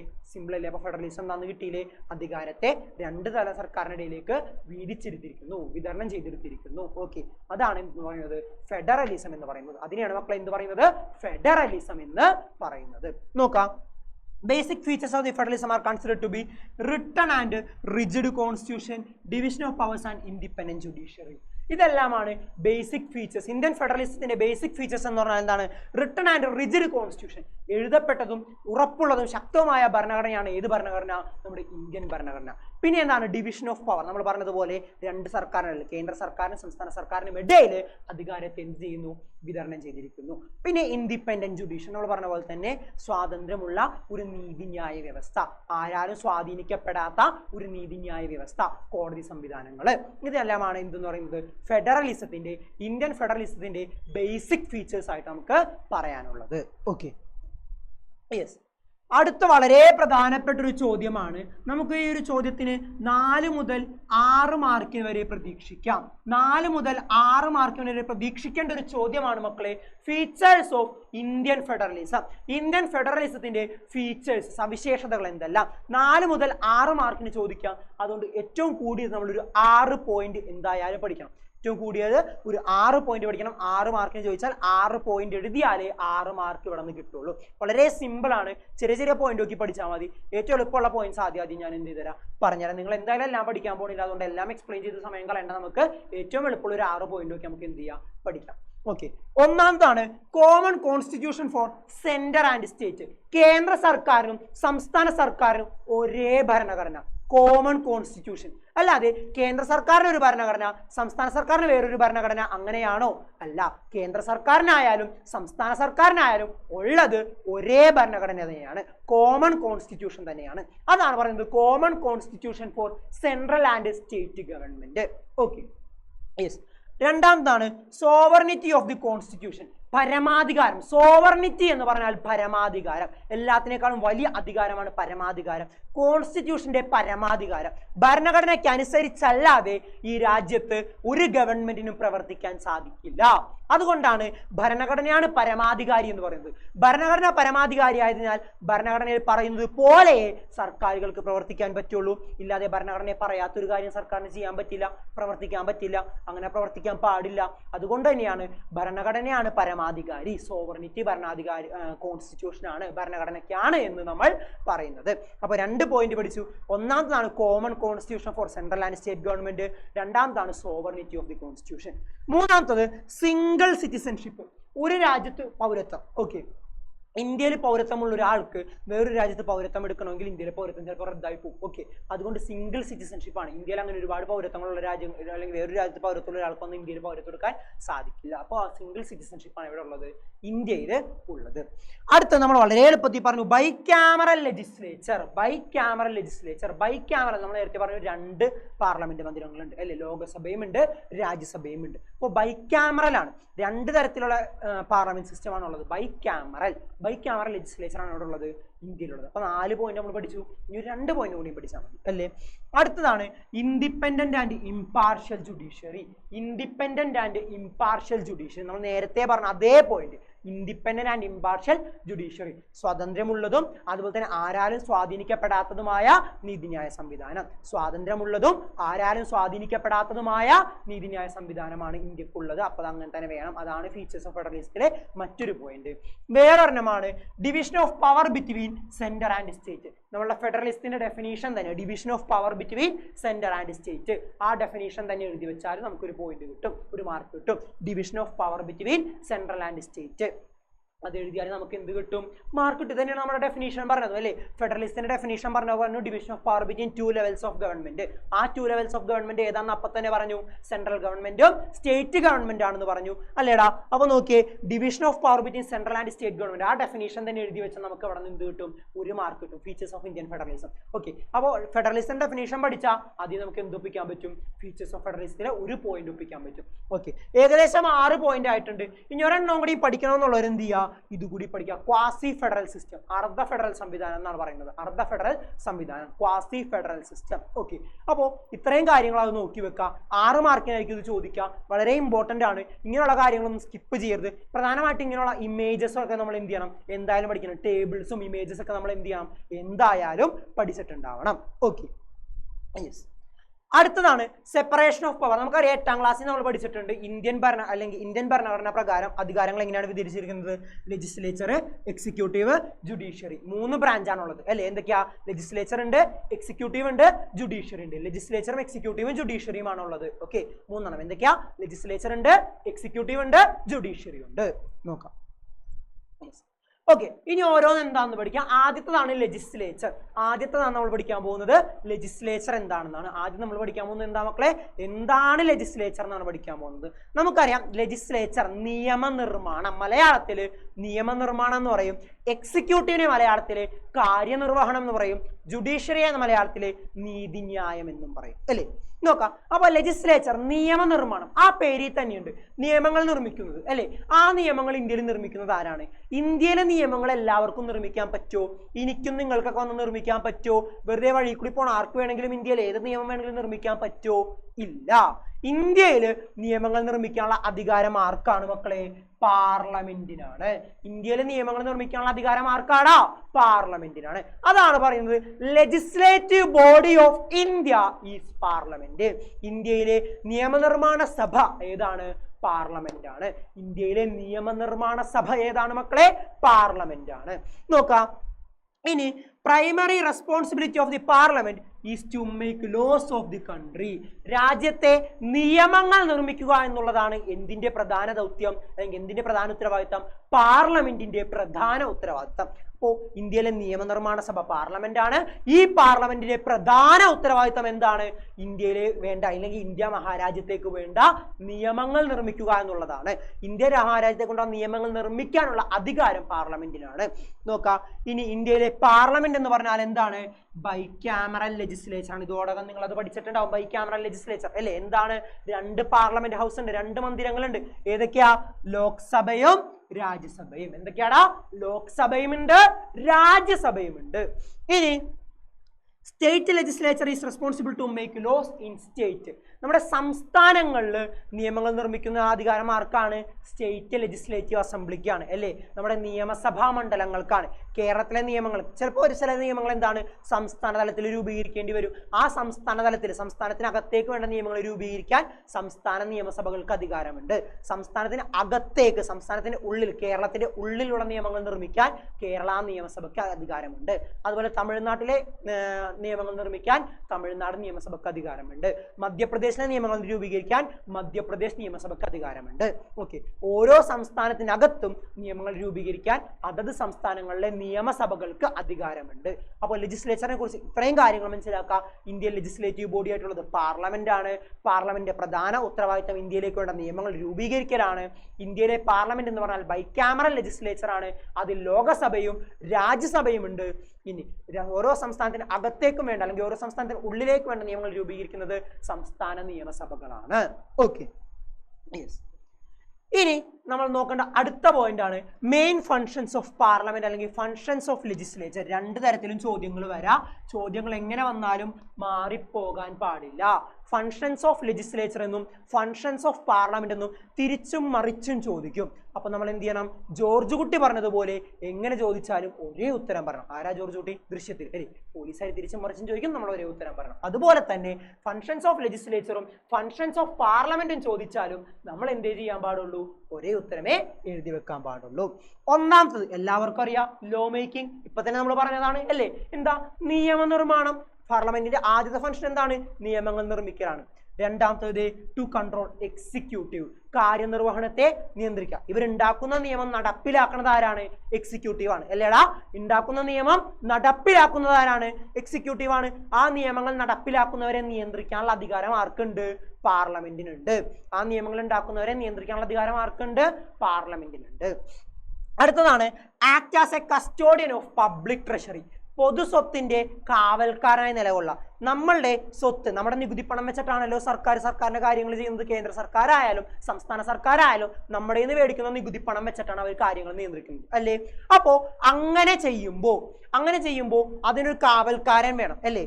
കാരണം ഇല്ലെങ്കിൽ സർക്കാർ അവർ ഇഷ്ടത്തിന് അവർ എന്ത് ചെയ്യും? പൈസ ഒരുപാട് ദുർവിനിയോഗം ചെയ്യാൻ സാധ്യതയുണ്ട് അല്ലേ? അപ്പോ അതിനൊരു കസ്റ്റോഡിയൻ വേണം, അതിനൊരു കാവൽക്കാരൻ വേണം. അപ്പോ നമ്മുടെ പൊതുമുതലിന്റെ, പൊതു സ്വത്തിന്റെ, പബ്ലിക് ട്രഷറിയുടെ കസ്റ്റോഡിയൻ, കാവൽക്കാരനായി നിലനിൽക്കുന്നത് ആരാണ്?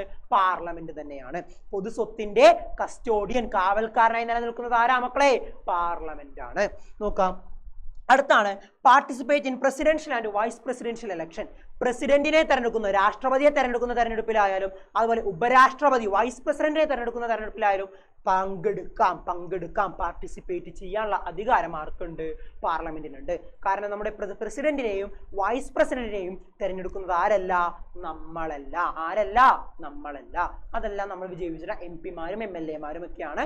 അപ്പോൾ ഈ പ്രസിഡൻഷ്യൽ ഇലക്ഷൻ ആയാലും വൈസ് പ്രസിഡൻഷ്യൽ ഇലക്ഷൻ ആയാലും പങ്കെടുക്കാനുള്ള അധികാരം അല്ലെങ്കിൽ അതിനുള്ള ഫംഗ്ഷനും കൂടി എന്തിനുണ്ട്? പാർലമെന്റിന് അഥവാ ലെജിസ്ലേച്ചറിനുണ്ട്. ഇനി act as judicial authority in impeachment. ഒരാളെ പുറത്താക്കുന്നതിൽ ജുഡീഷ്യൽ അതോറിറ്റി ആയിട്ട് പ്രവർത്തിക്കുക അല്ലെങ്കിൽ അതിനു വേണ്ടി പ്രവർത്തിക്കുക. ഇപ്പൊ ചില ജഡ്ജിമാര്, കോടതിയിലുള്ള ജഡ്ജിമാരെ പുറത്താക്കുക, ചില മന്ത്രിമാരെ പുറത്താക്കാൻ അങ്ങനെ പറ്റും. ഓക്കെ, ജഡ്ജിമാരെയൊക്കെ പുറത്താക്കാനായിട്ട് നമുക്ക് എന്തിനു പറ്റും? പാർലമെന്റിന് പറ്റും. പ്രധാനമായിട്ടും ജഡ്ജിമാരെയൊക്കെയാണ് പുറത്താക്കുക. ഇംപീച്ച്മെന്റ് എന്ന് പറഞ്ഞാൽ പുറത്താക്കാം. ഇതേവരെ പുറത്താക്കാൻ നിൽക്കാം. ഓക്കെ, അവർ ചെയ്യുന്ന പ്രവർത്തനം നല്ലതല്ല, അവരത്ര നല്ലതായിട്ട് പ്രവർത്തിക്കുന്നില്ല എന്ന് കണ്ടു കഴിഞ്ഞാൽ പുറത്താക്കാൻ പാർലമെന്റിന് അധികാരമുണ്ട്. അടുത്താണ് consider and give assent to constitutional amendment, ഭരണഘടനാ ഭേദഗതി. നമുക്കറിയാം അംബേദ്കർ രൂപീകരിച്ച ഭരണഘടനയല്ല ഇപ്പോൾ ഉള്ളത്. അതേ ഭരണഘടന തന്നെയാണെങ്കിലും അതിലേക്ക് ഒരുപാട് നിയമങ്ങൾ മാറ്റുകയും കൂട്ടിച്ചേർക്കുകയും ചെയ്തിട്ടുണ്ട്. ചില നിയമങ്ങൾ ഒഴിവാക്കിയിട്ടുണ്ട്, ചില പുതിയ നിയമങ്ങൾ കൊണ്ടുവന്നിട്ടുണ്ട്, ചില നിയമത്തിൽ കുറെ മാറ്റങ്ങൾ വരുത്തിയിട്ടുണ്ട്. അപ്പോൾ ഇത്തരത്തിൽ ഭരണഘടനയ്ക്ക് എന്നും അപ്ഡേഷൻ വരുത്തിക്കൊണ്ടേയിരിക്കണം. അപ്പോൾ ഈ അപ്ഡേഷൻ പരിഗണിക്കുകയും അത് പാസ്സാക്കുകയും അത് നിയമമാക്കുകയും ചെയ്യാനുള്ള അധികാരം ആർക്കാണ്? പാർലമെന്റിനാണ്. ഓക്കെ, ഒരു നിയമം കൊണ്ടുവരുമ്പോൾ ആ നിയമത്തിൽ എന്തെങ്കിലും പെശകുകൾ ഉണ്ടെങ്കിൽ ആ പെശകുകൾ അല്ലെങ്കിൽ ആ ചെറിയ ചെറിയ പോരായ്മകൾ തിരുത്താനുള്ള അധികാരം ആർക്കുണ്ട് മക്കളെ? പാർലമെന്റിനുണ്ട്. അപ്പോൾ ഇതെല്ലാമാണ് പാർലമെന്റിന്റെ ഫങ്ഷൻസ് അല്ലെങ്കിൽ ലെജിസ്ലേച്ചറിന്റെ ഫങ്ഷൻസ് ആയിട്ട് പറയുന്നത്. അപ്പോൾ അതൊക്കെ എന്ത് ചെയ്യുക? നന്നായി നോക്കി വെക്കുക. 6 പോയിന്റും പഠിക്കണം. കാരണം ഇതും നമുക്ക് ഒരു 6 മാർക്കിന് ചോദിക്കാം. ഏറ്റവും ചുരുങ്ങിയത് ചോദിക്കുന്നത് 4 മാർക്കിനായിരിക്കും. 4 മുതൽ 6 മാർക്കിന് ഇതും ചോദിക്കാൻ സാധ്യതയുണ്ട്. 4 മാർക്കിന് ചോദിച്ചാൽ 4 പോയിന്റ്, 6 മാർക്കിന് ചോദിച്ചാൽ ഫുൾ, അതായത് 6 പോയിന്റ് നിങ്ങൾ എന്ത് ചെയ്യണം? എഴുതി വെക്കണം. യെസ്. അടുത്തതാണ് ബൈക്യാമറൽ ലെജിസ്ലേച്ചർ. എന്ന് പറഞ്ഞാൽ നമുക്ക് 2 ലെജിസ്ലേറ്റീവ് ബോഡി ആണുള്ളത്, ഒന്ന് ലോകസഭയും ഒന്ന് രാജ്യസഭയുമാണുള്ളത്. അപ്പോൾ അതിൽ ലോക്സഭയെ പറ്റി പഠിക്കാം. നമ്മുടെ പുതിയ ലോക്സഭാ മണ്ഡലം അല്ലെങ്കിൽ പുതിയ ലോക്സഭയുടെ ചിത്രമാണ് ഞാനിവിടെ തന്നിരിക്കുന്നത്. നമുക്കറിയാം ലോക്സഭ ഈ അടുത്ത് മാറ്റി ഉദ്ഘാടനം ചെയ്ത് പഴയ ലോക്സഭയിൽ നിന്ന് പുതിയ ലോക്സഭയിലേക്ക് മാറി. ഇതാണ് പുതിയ ലോക്സഭയുടെ മോഡൽ. ഇവിടെയൊക്കെയാണ് ആൾക്കാർ ഇരിക്കുക, മന്ത്രിമാരും MP-മാരൊക്കെ ഇരിക്കുന്ന സീറ്റുകൾ, സ്പീക്കറുടെ സീറ്റ്, അതുപോലെ തന്നെ ബാക്കി ഓഫീസേഴ്സിന്റെ സീറ്റൊക്കെ ഇനി തന്നേക്കുന്നത്. ഓക്കെ, അപ്പോൾ നമ്മുടെ പുതിയ ലോക്സഭയുടെ മാതൃകയാണിത്. ഇനി നമുക്ക് കൂടുതൽ കാര്യങ്ങൾ പഠിക്കാം. എന്താണ് lower house of the parliament? നിങ്ങൾ കോഡിട്ട് പഠിക്കുക. Lok Sabha lower house, Lok Sabha lower house. Lok Sabha എന്ന് പറഞ്ഞാൽ എന്താണ്? ലോക്സഭ ലോവർ ഹൗസ് ആണ്. ലോക്സഭ എന്ന് പറഞ്ഞാൽ മക്കളെ ലോവർ ഹൗസ് ആണ്. ലോക്സഭ ലോവർ ഹൗസ്, ലോ അല്ലേ? രണ്ടിലും ലോ ഉണ്ട്. ലോക്സഭ ലോവർ ഹൗസ് ആണ്. ഇനി ലോക്സഭയിലെ മെമ്പർമാരെ MP-മാരെ എങ്ങനെയാ തെരഞ്ഞെടുക്കുന്നത്? മെജോറിറ്റി സിസ്റ്റം അഥവാ കേവല ഭൂരിപക്ഷ വ്യവസ്ഥ. നമ്മൾ ഇപ്പൊ ഈ അടുത്ത് വോട്ട് കഴിഞ്ഞുള്ളൂ, ഈ അടുത്ത് വോട്ട് ചെയ്ത് വിജയിപ്പിച്ച് വിട്ടോളൂ കുറെ MP-മാരെയൊക്കെ അല്ലേ. എങ്ങനെയാ വിജയിപ്പിച്ചിട്ടത്? ഏറ്റവും കൂടുതൽ വോട്ട് കിട്ടിയാളെ വിജയിച്ചവർ പ്രഖ്യാപിച്ചു അല്ലേ. അപ്പൊ ഇത്തരത്തില് കേവല ഭൂരിപക്ഷ വ്യവസ്ഥയുടെ അടിസ്ഥാനത്തിലാണ് ഈ കേവല ഭൂരിപക്ഷ വ്യവസ്ഥയുടെ അടിസ്ഥാനത്തിലാണ് നമ്മൾ ലോക്സഭാ മെമ്പർമാരെ വിജയിപ്പിച്ച് വിടാം, തെരഞ്ഞെടുത്ത് വിടാം. ഓക്കെ, ഇനി ഇതിൽ മത്സരിക്കാനായിട്ട് Indian citizen who have completed 25 years of age, 25 വയസ്സ് കഴിഞ്ഞ ആർക്ക് വേണമെങ്കിലും ലോക്സഭ ഇലക്ഷന് പങ്കെടുക്കാം. ഓക്കെ, 25 വയസ്സ് കഴിഞ്ഞാൽ മാത്രം മതി, വേറൊരു ഇതുമില്ല, വേറൊരു ഇതില്ല, ലിമിറ്റേഷൻ പറയണില്ല, വേറൊരു കാര്യവും പറയണില്ല. 25 വയസ്സ് കഴിഞ്ഞോ നമുക്ക് തെരഞ്ഞെടുപ്പിൽ പങ്കെടുക്കാം. 25 വയസ്സായിട്ടുണ്ടോ നമുക്ക് തെരഞ്ഞെടുപ്പിൽ എന്ത് ചെയ്യാം, പങ്കെടുക്കാനായിട്ട് സാധിക്കും. ഓക്കെ, അപ്പോൾ ലോക്സഭാ തെരഞ്ഞെടുപ്പിൽ മത്സരിക്കണമെങ്കിൽ ഒരാൾക്ക് 25 വയസ്സ് കഴിയണം എന്നുള്ളൊരു പ്രശ്നം മാത്രമേ ഉള്ളൂ, ബാക്കിയുള്ളതൊന്നുമില്ല. 25 വയസ്സ് കഴിഞ്ഞ ഒരാളാണ്, 25 വയസ്സായ ഒരാളാണെങ്കിൽ അയാൾക്ക് എന്ത് ചെയ്യാൻ പറ്റും, ലോക്സഭാ ഇലക്ഷന് പങ്കെടുക്കാൻ പറ്റും. ഓക്കെ, ഇനി 5 വർഷമാണ് അയാളുടെ കാലാവധി. ഓരോ 5 വർഷം കഴിയുമ്പോൾ ഇലക്ഷൻ വരുന്നുണ്ട് അല്ലേ. അപ്പൊ 5 വർഷത്തേക്കാണ് ഒരു MP-യെ തെരഞ്ഞെടുക്കുന്നത്. ഇനി ലോക്സഭയുടെ മാക്സിമം സ്ട്രെങ്ത് എന്ന് പറയുന്നത് എത്രയാ? 550 ആണ്. ലോക്സഭയുടെ മാക്സിമം സ്ട്രെങ്ത് എന്ന് പറയുന്നത് മക്കളെ 550 ആണെങ്കിലും നിലവിൽ 543. 2023 കണക്കാണ് നമ്മുടെ ടെക്സ്റ്റ് ബുക്കിൽ തന്നേക്കുന്നത്. 2023 മാത്രമല്ല, ഇപ്പൊ 2024 കഴിഞ്ഞ ഇലക്ഷൻ ആയാലും നമുക്കറിയാം 543 സീറ്റ് എവിടെയുള്ളൂ, നമ്മുടെ ലോക്സഭയിലുള്ളൂ. കേരളത്തിലല്ല, ലോക്സഭയിലുള്ളൂ. ലോക്സഭയിൽ ആകെയുള്ളത് നിലവിൽ 543 സീറ്റാണ്. എക്സ്റ്റെൻഡ് ചെയ്ത് എവിടെ വരെ പോവാ? 550 വരെ ആക്കാൻ സാധ്യതയുണ്ട്. 550 വരെ പോകാമെങ്കിലും നിലവിൽ 543 സീറ്റാണുള്ളത്. ഇനി ഇതിനെ നയിക്കുന്നത്, ലോക്സഭയെ നയിക്കുന്നത് ആരാ? സ്പീക്കറാണ്. ലോക്സഭയെ നയിക്കുന്നത് ആരാണ് മക്കളെ? സ്പീക്കറാണ്. ലോക്സഭയുടെ അധ്യക്ഷൻ സ്പീക്കറാണ്. ഇനി രാജ്യസഭയേക്കാൾ കൂടുതൽ അധികാരമുള്ളതും ലോക്സഭയ്ക്കാണ്. പറയുമ്പോൾ ലോവർ ഹൗസ് ആണെങ്കിലും, നമ്മൾ പറയുമ്പോൾ ലോവർ ഹൗസ് ആയിട്ടാണ് പറയുന്നതെങ്കിലും അധികാരം കൂടുതൽ ആർക്കാ? രാജ്യസഭയേക്കാളുള്ള അധികാരം ലോക്സഭയ്ക്കാണ്. രാജ്യസഭയേക്കാൾ കൂടുതൽ അധികാരം ലോക്സഭക്കാണ്. കാരണം മണി ബില്ലും അതുപോലുള്ള മറ്റ് പ്രധാനപ്പെട്ട നോൺ കോൺഫിഡൻസ് മോഷൻ ബില്ലായാലും എവിടെയാണ് ആദ്യം അവതരിപ്പിക്കേണ്ടത്? ലോക്സഭയിലാണ്. സാധാരണ ബില്ലുകളാണെങ്കിൽ ലോക്സഭയിലോ രാജ്യസഭയിലോ അവതരിപ്പിച്ചാൽ മതി. പക്ഷേ money bill, non confidence motion പോലുള്ള ബില്ലുകൾ നമ്മൾ ആദ്യം എവിടെ തന്നെ അവതരിപ്പിക്കണം? ലോക്സഭയിൽ തന്നെ അവതരിപ്പിക്കണം. അതാണ് അതിൻ്റെ റൂള്. ഓക്കെ, അപ്പൊ അതുകൊണ്ട് തന്നെ ലോക്സഭയ്ക്കാണ് രാജ്യസഭയേക്കാൾ കൂടുതൽ അധികാരം എന്ന് നമ്മൾ പറയുന്നത്. അപ്പൊ അതുകൂടി നോക്കി വെക്കാം. ലോക്സഭ ഒരു 3 മുതൽ 4 മാർക്കിന് ചോദിക്കാനുള്ള സാധ്യത നമുക്ക് കാണാം. ഓക്കെ, നാളത്തെ പരീക്ഷയ്ക്ക് ഉണ്ടായിരിക്കാം. Okay, yes. അടുത്തതാണ് രാജ്യസഭ. ഓക്കെ, രാജ്യസഭ നമ്മൾ രാജ്യസഭയുടെ പുതിയ മാതൃകയാണ്. ഞാൻ പറഞ്ഞ പോലെ പാർലമെന്റ് മൊത്തത്തിൽ മാറ്റിയപ്പോൾ ലോക്സഭയും രാജ്യസഭയൊക്കെ മാറി. പുതിയ രാജ്യസഭയുടെ ഒരു മാതൃകയാണ് ഈ തന്നിരിക്കുന്നത്. നോക്കാം. ഇനി രാജ്യസഭ മറ്റേത് ലോവർ ഹൗസ് ആണെങ്കിൽ എന്താണ്? അപ്പർ ഹൗസ് ആണ്. Lok Sabha lower house, Rajya Sabha upper house. Lok Sabha lower house ആണെങ്കിൽ സ്വാഭാവികമായിട്ടും രാജ്യസഭ എന്തായിരിക്കും? അപ്പർ ഹൗസ് ആയിരിക്കും. അതിൽ ആർക്കും എന്തുണ്ടാവില്ല, ഡൗട്ട് ഒന്നും ഉണ്ടാവില്ല. ഇനി റെപ്രസെന്റേഷൻ ഗിവൺ ടു സ്റ്റേറ്റ്. ലോകസഭയിൽ ഓരോ വ്യക്തിക്കാണ് റെപ്രസെന്റേഷൻ എങ്കിൽ രാജ്യസഭയിൽ ഓരോ സംസ്ഥാനത്തിനുമാണ് റെപ്രസെന്റേഷൻ. ഓക്കെ, ലോകസഭ വ്യക്തിക്കുള്ള റെപ്രസെന്റേഷൻ ആണെങ്കിൽ രാജ്യസഭ സംസ്ഥാനത്തിനുള്ള റെപ്രസെന്റേഷൻ ആണ്, പ്രാതിനിധ്യമാണ് ഉറപ്പാക്കുന്നത്. ഇനി മെമ്പേഴ്സ് ഓഫ് രാജ്യസഭയെ തെരഞ്ഞെടുക്കുന്നത് elected members of state legislative assembly. നമ്മളല്ല നമ്മുടെ രാജ്യസഭ MP-മാരെ തെരഞ്ഞെടുക്കുക, മറിച്ച് ആരാണ്? നമ്മൾ വിജയിപ്പിച്ചിട്ട MLA-മാരാണ് തെരഞ്ഞെടുക്കുക. ഓക്കെ, നമ്മൾ വിജയിപ്പിച്ചിട്ട MLA-മാരായിരിക്കും രാജ്യസഭ MP-മാരെ തെരഞ്ഞെടുക്കുക. ഇപ്പൊ നമ്മുടെ ജോൺ ബ്രിട്ടാസ് അല്ലെങ്കിൽ അതേപോലെ A റഹീം അതുപോലുള്ള MP-മാരെ തെരഞ്ഞെടുത്തിരിക്കുന്നത് നമ്മളാണോ? അല്ല. അതെങ്ങനെയാണ്? നമ്മൾ വിജയിപ്പിച്ചിട്ട MLA-മാര് വോട്ട് ചെയ്തിട്ടാണ്, ഈ സംസ്ഥാന നിയമസഭകളിലെ MLA-മാര് വോട്ട് ചെയ്തിട്ടാണ് രാജ്യസഭ MP-മാരെ തിരഞ്ഞെടുക്കുന്നത്. നോക്കാം.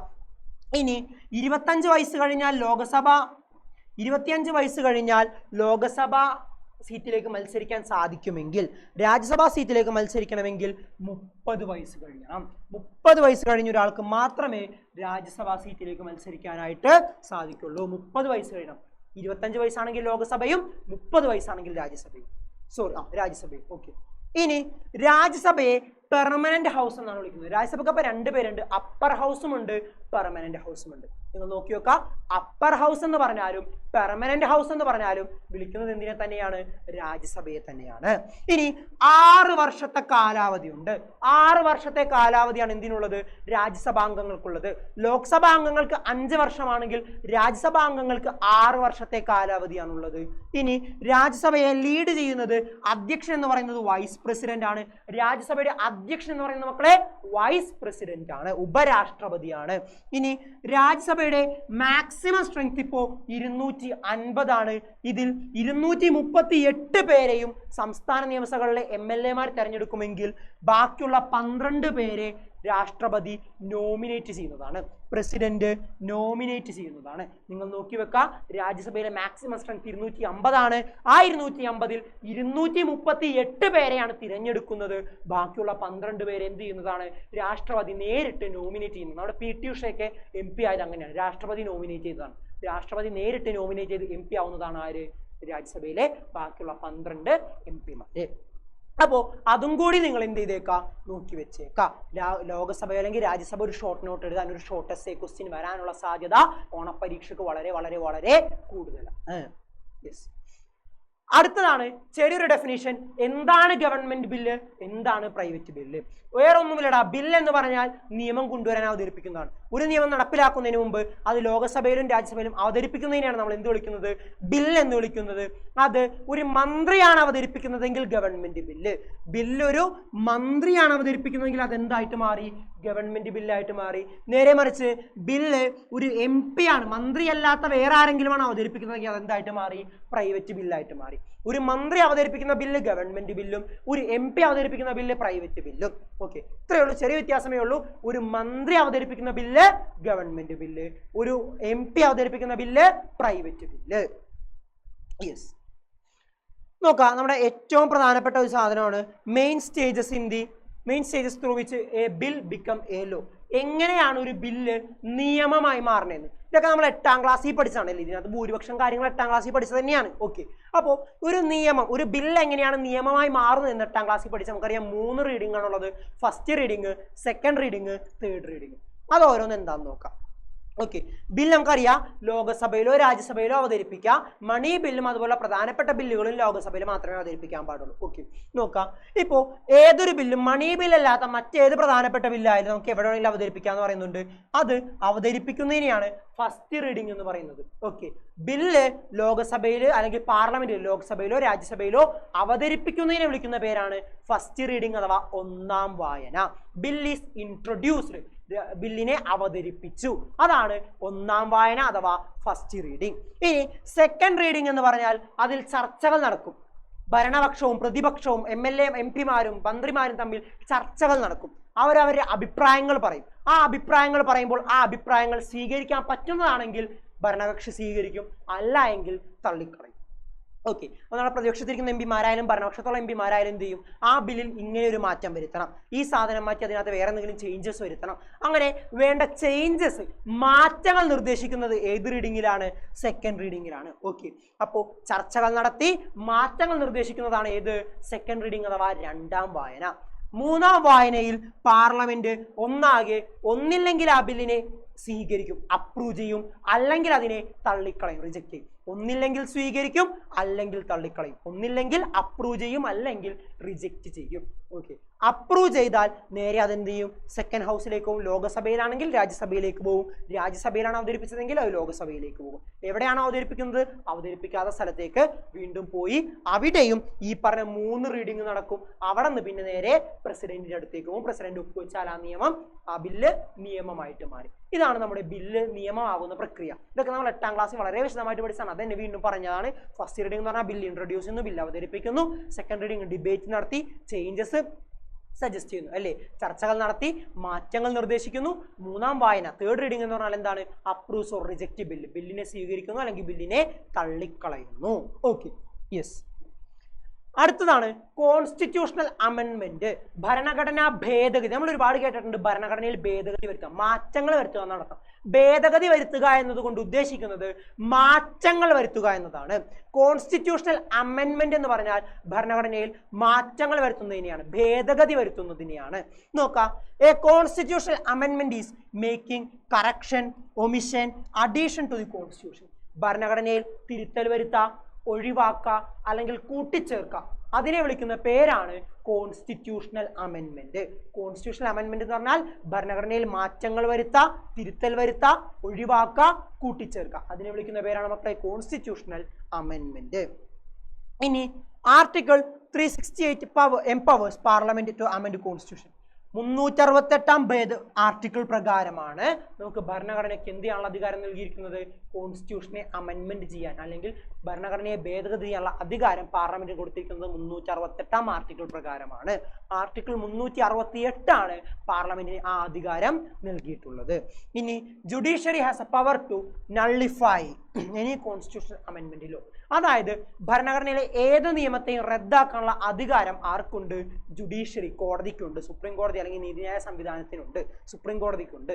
കോടതിക്ക് ഭരണഘടനയിൽ പാസ്സാക്കിയിരിക്കുന്ന ഏത് നിയമത്തെ വേണമെങ്കിലും എന്ത് ചെയ്യാനുള്ള അധികാരമുണ്ട്? റദ്ദാക്കാനുള്ള അധികാരമുണ്ട്, ഇല്ലാതാക്കാനുള്ള അധികാരം ഉണ്ട്. ഓക്കെ, നമ്മുടെ ലാസ്റ്റ് ടോപ്പിക്കാണ് ഇന്നത്തെ മെത്തേഡ്സ് ഓഫ് അമെൻമെന്റ്. 3 മെത്തേഡാണ് അമെൻമെന്റ്. ഭരണഘടനയ്ക്ക് ഭേദഗതി വരുത്താൻ 3 എണ്ണമാണുള്ളത്: ഫ്ലെക്സിബിൾ, റിജിഡ്, മോർ റിജിഡ്. എന്തൊക്കെയാടാ? ഫ്ലെക്സിബിൾ അമെൻമെന്റ് ഉണ്ട്, റിജിഡ് അമെൻമെന്റ് ഉണ്ട്, മോർ റിജിഡ് അമെൻമെന്റ് ഉണ്ട്. ഫ്ലെക്സിബിൾ അമെൻമെന്റ് എന്ന് പറഞ്ഞാൽ ചില ഭരണഘടനാ ഭേദഗതി സിമ്പിൾ മെജോറിറ്റി സിസ്റ്റം, കേവല ഭൂരിപക്ഷ വ്യവസ്ഥയിൽ തന്നെ നമുക്ക് പാസ്സാക്കിയെടുക്കാൻ പറ്റും സർക്കാർ. ഓക്കെ, നമുക്കറിയാം 543 സീറ്റിൽ സർക്കാർ ഉണ്ടാക്കാൻ വേണ്ടത് 272 സീറ്റാണ്. പകുതിയിൽ കൂടുതൽ ആൾക്കാരാണ്, 272 സീറ്റ്. അപ്പോൾ ഇത്രയും പേരുടെ പിന്തുണ കിട്ടിയ ചില ബില്ല് നിയമമായിട്ട് മാറും. ഓക്കെ, ചില ഭരണഘടനാ ഭേദഗതി പാസ്സാക്കാൻ ആകെ 272 പേരുടെ പിന്തുണ മാത്രം മതി. അതിനെയാണ് നമ്മൾ എന്ത് വിളിക്കുക? ഫ്ലെക്സിബിൾ അമെൻമെന്റ് എന്ന് വിളിക്കുക. ഓക്കെ, നോക്കിയേ, certain provisions of the Constitution of India can be amended by Parliament through simple majority. Okay, നോക്കിയേ, സിമ്പിൾ മെജോറിറ്റി എന്ന് പറഞ്ഞാൽ 272 ആണ്. ആ കേവല ഭൂരിപക്ഷ വ്യവസ്ഥയിൽ തന്നെ ഭരണഘടനാ ഭേദഗതി പാസ്സാക്കാൻ പറ്റുകയാണെങ്കിൽ അതിനെ വിളിക്കുന്ന പേരാണ് എന്ത്? ഫ്ലെക്സിബിൾ അമെൻമെന്റ്. അതിന് എക്സാമ്പിൾ ആണ് സംസ്ഥാനങ്ങളുടെ പേര് മാറ്റാൻ അത് മതി, അതുപോലെ തന്നെ അതിർത്തികൾ മാറ്റാൻ അത് മതി, സിറ്റിസൺഷിപ്പ്, പൗരത്വം, ഈ രാജ്യത്തെ പൗരത്വത്തെ സംബന്ധിച്ചുള്ള കാര്യങ്ങളൊക്കെ പാസ്സാക്കാൻ സർക്കാർ എത്ര പേരെ പിന്തുണ മതി? 272 പേര്. ഓക്കെ, ഇത്രയും പേരെ പിന്തുണ നിലവിൽ മതി. ഓക്കെ, അടുത്താണ് റിജിഡ് അമെൻമെന്റ്. റിജിഡ് അമെൻമെന്റ് ആകുമ്പോൾ നോക്കിയേ, 272 പോരാതെ വരും. ഇതിപ്പോ ലോക്സഭയിലെ കേസാണ് പറഞ്ഞത്. ഇതിപ്പോ ലോക്സഭയിലെ കേസാണ് നമ്മൾ പറയുന്നത്. ലോക്സഭയിൽ ആ നിയമം പാസ്സാകണമെങ്കിൽ കേവലം 272 പോരാതെ വരും. ഒരു ഫിക്സഡ് എമൗണ്ട് ആൾക്കാരെ എന്ത് ചെയ്യേണ്ടി വരും? സപ്പോർട്ട് വേണ്ടി വരും. അപ്പോൾ ചിലത് മാറ്റാൻ 272 മതി, പക്ഷെ ചില കാര്യങ്ങളിൽ ഭരണഘടനയിൽ മാറ്റം വരുത്താൻ 272 പോരാ. 272 പോരാ. നേരെ മറിച്ച് ഒരു ഫിക്സഡ് നമ്പർ ഓഫ് ആൾക്കാരുടെ സപ്പോർട്ട് ഉണ്ടെങ്കിൽ മാത്രമേ എന്ത് പാസ്സാകുള്ളൂ? റിജിഡ് അമെൻമെന്റ് എന്ന് പറയുന്ന ചില കാര്യങ്ങൾ പാസ്സാകുള്ളൂ. എക്സാമ്പിൾ, ഫണ്ടമെന്റൽ റൈറ്റ്, നമ്മുടെ മൗലിക അവകാശം, ഭരണഘടന നമുക്ക് നൽകുന്ന അവകാശമാണ് ഫണ്ടമെന്റൽ റൈറ്റ്. അപ്പോൾ അതിൽ പുതിയ നിയമം കൊണ്ടുവരുമ്പോൾ അതിനെ ഭേദഗതി ചെയ്യുമ്പോൾ 272 ആൾക്കാരുടെ പിന്തുണ മാത്രം പോരാ, ഒരു ഫിക്സഡ് എമൗണ്ട് ഓഫ് ആൾക്കാരുടെ പിന്തുണ എന്തായാലും വേണം. ഇനി ഡയറക്റ്റീവ് പ്രിൻസിപ്പിൾസ് പോലുള്ള കാര്യങ്ങൾ. അടുത്തതാണ് മോർ റിജിഡ് അമെൻമെന്റ്. കുറച്ചും കൂടി ക്രിറ്റിക്കൽ ആയിട്ടുള്ള, കുറച്ചും കൂടി സെക്യൂരിറ്റിയുമായി അല്ലെങ്കിൽ കുറച്ചും കൂടി സുരക്ഷയുമായി ബന്ധപ്പെട്ട കുറച്ചും കൂടി അതിഗൗരവമായിട്ടുള്ള ഭേദഗതി വരുത്തുമ്പോൾ ഈ 272 അല്ലെങ്കിൽ ആ ഫിക്സഡ് നമ്പർ ഓഫ് ആൾക്കാരുടെ എണ്ണം മാത്രം പോരാതെ വരും. ഇപ്പൊ നമ്മൾ പറഞ്ഞ ഇവിടുത്തെ പറഞ്ഞ ഫിക്സഡ് നമ്പർ ഓഫ് ആൾക്കാരില്ലേ, എംപിമാരില്ലേ, അവരുടെ എണ്ണം മാത്രം പോരാതെ വരും. അതിൽ നിന്ന് വ്യത്യസ്തമായിട്ട് എന്താണ്, ഇന്ത്യയിലുള്ള 28 സംസ്ഥാനങ്ങളിൽ ചുരുങ്ങിയത് 14 സംസ്ഥാനങ്ങളുടെ പിന്തുണയും വേണ്ടി വരും. ഓക്കെ, 28 സംസ്ഥാനങ്ങളിൽ 14 സംസ്ഥാനങ്ങളുടെ കൂടി എന്ത് വേണ്ടി വരും? പിന്തുണ കൂടി വേണ്ടി വരും. എന്നാൽ മാത്രമേ ചില നിയമങ്ങൾ പാസ്സാവുള്ളൂ, ചില ഭേദഗതി പാസ്സാകുള്ളൂ. അതാണ് മോർ റിജിഡ് അമെൻമെന്റ് എന്ന് പറയുന്നത്. ഓക്കെ, മനസ്സിലാക്കി വെക്കുക. ടെക്സ്റ്റ് ബുക്കിൽ തന്നിട്ടുള്ള അങ്ങനെ തന്നെ കാണാപ്പാണ്, പഠിച്ചെഴുതണ്ട, മനസ്സിലാക്കി പഠിച്ചെഴുതാൻ പറ്റിയ കാര്യങ്ങളാണ്. ഈ കാരണം പറഞ്ഞ കാര്യങ്ങൾ എന്ത് ചെയ്യുക? മനസ്സിലാക്കി വെക്കുക. എന്തെങ്കിലും ഡൗട്ട് ഉണ്ടെങ്കിൽ എന്ത് ചെയ്യുക? ഒന്നുകൂടി റിപ്പീറ്റ് അടിച്ച് കാണാം. എന്താ? ഫ്ലെക്സിബിൾ അമെൻമെന്റ് ആണെങ്കിൽ സിമ്പിൾ മെജോറിറ്റി ആണ്, 272 പേരുടെ പിന്തുണ മതി. ഓക്കെ, എണ്ണം നിങ്ങൾ ടെക്സ്റ്റ് ബുക്കിൽ ഇല്ല, നിങ്ങൾ എണ്ണം എഴുതണ്ട, സിമ്പിൾ മെജോറിറ്റിയിലൂടെ പാസ്സാക്കാം. പക്ഷേ റിജിഡ് അമെൻമെന്റ് ആണെങ്കിൽ ഫിക്സഡ് നമ്പർ ഓഫ് മെമ്പേഴ്സിന്റെ സപ്പോർട്ട് വേണം. പക്ഷെ മോർ റിജിഡ് അമെൻമെന്റ് ആകുമ്പോൾ ഫിക്സഡ് നമ്പർ ഓഫ് മെമ്പേഴ്സ് മാത്രം പോരാ, support of more than half state അല്ലെ, പകുതിയിൽ കൂടുതൽ സംസ്ഥാനങ്ങളുടെ എന്ത് വേണം, പിന്തുണ കൂടി വേണം. എന്നാൽ മാത്രമേ അത് എന്ത് ചെയ്യുള്ളൂ, പാസ്സായി പോകുള്ളൂ. അപ്പോൾ അതൊക്കെ എന്ത് ചെയ്യുക, നോക്കി വെക്കാം. ഇത്രയേ ഉള്ളൂ നമ്മുടെ ഈ പാഠം എന്ന് പറഞ്ഞാൽ. കുറച്ചും കൂടി ഉണ്ട്, എക്സിക്യൂട്ടീവ് കൂടി ഞാൻ പറഞ്ഞുതരാം. എക്സിക്യൂട്ടീവ് എന്ന് പറഞ്ഞാൽ നമുക്കറിയാം പാർലമെന്റ് ഉണ്ടാക്കുന്ന നിയമങ്ങൾ നടപ്പിലാക്കുന്നത് ആരാണ്, എക്സിക്യൂട്ടീവ് ആണ്. ലെജിസ്ലേച്ചർ ഉണ്ടാക്കുന്ന നിയമങ്ങൾ നടപ്പിലാക്കുന്നത് എക്സിക്യൂട്ടീവ് ആണ്. കാര്യങ്ങൾ നടപ്പിലാക്കാനുള്ള വിഭാഗമാണ് എക്സിക്യൂട്ടീവ്. അതിലുള്ളത് പ്രസിഡന്റ്, വൈസ് പ്രസിഡന്റ്, ക്യാബിനറ്റ് ആണ്.